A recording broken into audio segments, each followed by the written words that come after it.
অসামান্য মন্ত্রী রঞ্জিত দাস মুর্দাবাদ মূল্যবৃদ্ধির উৎপাদন যোগান বিভাগ হায় হায় মূল্যবৃদ্ধির উৎপাদন যোগান বিভাগ হায় হায় অসম সরকার রঞ্জিত দাস মুর্দাবাদ রঞ্জিত দাস মুর্দাবাদ মূল্যবৃদ্ধির উৎপাদন রঞ্জিত দাস go back মূল্যবৃদ্ধির উৎপাদন রঞ্জিত দাস go back মূল্যবৃদ্ধির রুট করা মূল্যবৃদ্ধির রুট করা যোৰহাটত আছুৰ বিক্ষোভ কাৰ্যসূচী অত্যাৱশ্যকীয় সামগ্ৰীৰ আকাশলংঘী মূল্য বৃদ্ধিয়ে বৰ্তমান সময়ত সাধাৰণ ৰাইজক জ্বলাকলা খুৱাইছে। পিঁয়াজৰ মূল্য 70 টকা, মিঠাতেলৰ প্ৰায় 200 টকা, শাক পাচলিৰ মূল্যও অভাৱনীয় হাৰত বৃদ্ধি পাইছে। মূল্য বৃদ্ধিৰ প্ৰতিবাদত সমগ্ৰ ৰাজ্যৰ লগতে যোৰহাটতো যোৰহাট জিলা ছাত্ৰ সন্থাৰ জিলা আয়ুক্তৰ কাৰ্যালয়ৰ সন্মুখত বিক্ষোভ কাৰ্যসূচী ৰূপায়ণ কৰে। যোগান বিভাগ মুৰ্দাবাদ, বজাৰত লাগিছে জুই, যোগান বিভাগ আছে হৈ শ্লোগানেৰে উত্তাল কৰি তোলে যোৰহাটৰ পৰিৱেশ। Bureau' report, news update.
আৰু মূল্য বৃদ্ধি এই ক্ষেত্ৰত যি বৃদ্ধি হৈছে কম হ'ব, এই ক্ষেত্ৰত সম্পূৰ্ণৰূপে যোগান বিভাগৰ আওতাত আছে গোটেই বিষয়সমূহ, যি অত্যাৱশ্যকীয় সামগ্ৰীসমূহ আছে।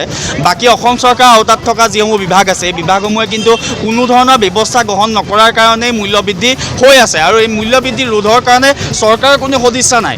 এটা কথা আমি ক'বই লাগিব যে চৰকাৰখনে হিতাধিকাৰী সৃষ্টি কৰিবৰ কাৰণে কিন্তু বৰ্তমান সময়ত যি ঋণত বুজা গৈছে, ঋণত যি বুজাত তেওঁলোক পৰিলক্ষিত হৈছে, এই ক্ষেত্ৰত কিন্তু চৰকাৰখনে কোনো তেওঁলোকে দীৰ্ঘম্যাদী আঁচনি তৈয়াৰ কৰা নাই। চৰকাৰখনে কেৱল হিতাধিকাৰী সৃষ্টিৰ নামত ঋণ মাৰিবৰ কাৰণে জনসাধাৰণৰ মূৰত এই মূল্য বৃদ্ধিৰ বোজা জাপি দিছে। বৰ্তমান চৰকাৰখনে এই ক্ষেত্ৰত কিন্তু গুৰুত্ব দিয়াটো অতি দৰকাৰ। আৰু আমি ছাত্ৰ সন্থাই এটা কথা ক'ব বিচাৰিছোঁ, আমি প্ৰেছাৰ গ্ৰুপ হিচাপে যিমান প্ৰতিবাদী কাৰ্যসূচী গ্ৰহণ কৰিব পাৰোঁ, সিমান প্ৰতিবাদী কাৰ্যসূচী আমি গ্ৰহণ কৰিবলৈ সদায় প্ৰস্তুত আছোঁ। কাৰণ এটা কথাই, জনসাধাৰণৰ যেতিয়া দুখ আৰু দুৰ্দশা হ'ব, ছাত্ৰ ছাত্ৰীৰ যেতিয়া দুখ আৰু দুৰ্দশা হ'ব, আৰু আমি সদৌ অসম ছাত্ৰ সন্থাই প্ৰতিটো ক্ষেত্ৰত আমি মাত মাতি যাম। আজি মূল্য বৃদ্ধিয়ে অসমৰ জনসাধাৰণক কুঙা কৰি তুলিছে। এই কুঙা কৰাৰ সময়ত আমি সদৌ অসম ছাত্ৰ সন্থাই ৰাইজৰ কাষত থিয় দিছোঁ। আৰু চৰকাৰে এই কথা চৰকাৰে এই কথা উপলব্ধি কৰিব লাগে, আৰু উপলব্ধি কৰি এই ক্ষেত্ৰত কিন্তু ব্যৱস্থা গ্ৰহণ কৰিব লাগে। যদি ব্যৱস্থা গ্ৰহণ নকৰে, অনাগত ২৬ৰ ইলেকশ্যনত কিন্তু চৰকাৰক প্ৰতিহত কৰা হ'ব, প্ৰতিৰোধ সংগ্ৰাম গঢ়ি তোলা হ'ব। এই ক্ষেত্ৰত কিন্তু চৰকাৰখনেও ভাবি থোৱা ভাল।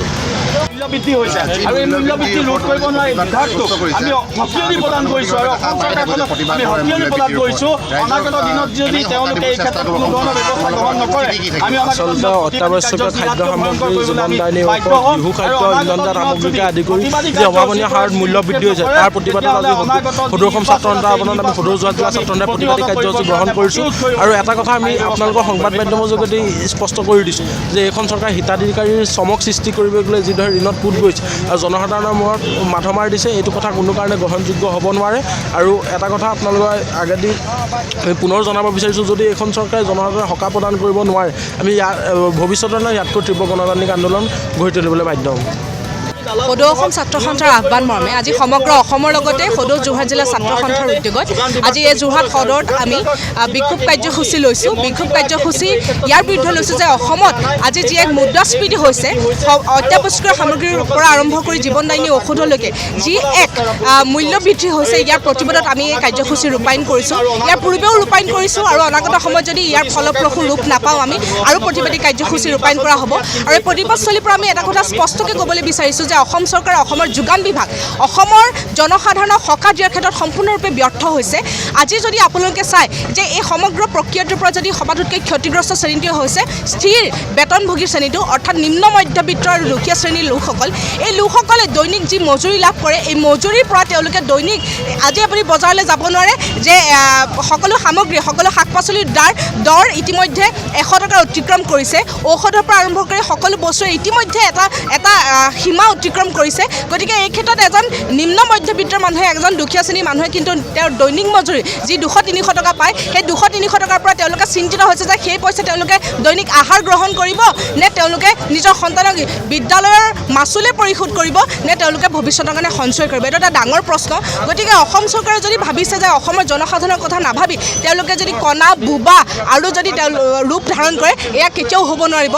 ইয়াৰ কাৰণে কিন্তু উচিত প্ৰত্যুত্তৰ দিবলৈ আজি জনসাধাৰণ ইতিমধ্যে খৰ্গহস্ত্ৰ হৈ আছে। তেওঁলোকক অনাগত সময়ত তেওঁলোকৰ উচিত পদক্ষেপ গ্ৰহণ কৰি জনসাধাৰণক সকাহ দিবৰ কাৰণে এই মঞ্চৰ পৰাই, এই প্ৰতিবাদস্থলীৰ পৰাই আহ্বান জনাইছোঁ। শুনিল ভালদৰে যদি চাই এটা কথা খুব স্পষ্টভাৱে দেখিব যে আমাৰ জনসাধাৰণৰ চাহিদা অনুসৰি যোগান ধৰাত সম্পূৰ্ণৰূপে ব্যৰ্থ হৈছে অসম চৰকাৰ। আৰু ইয়াৰ ক্ষেত্ৰত এটা কথা হৈছে যে অসম চৰকাৰৰ কোনো দীৰ্ঘম্যাদী কাৰ্যসূচী নাই। হ্ৰস্বম্যাদী আজি বজাৰলৈ বস্তু আহিছে, দাম বঢ়াইছে, জনসাধাৰণে কিয় ব্যৰ্থ হৈছে, যিসকল সক্ষম সেইসকলে কিয় কৰিছে।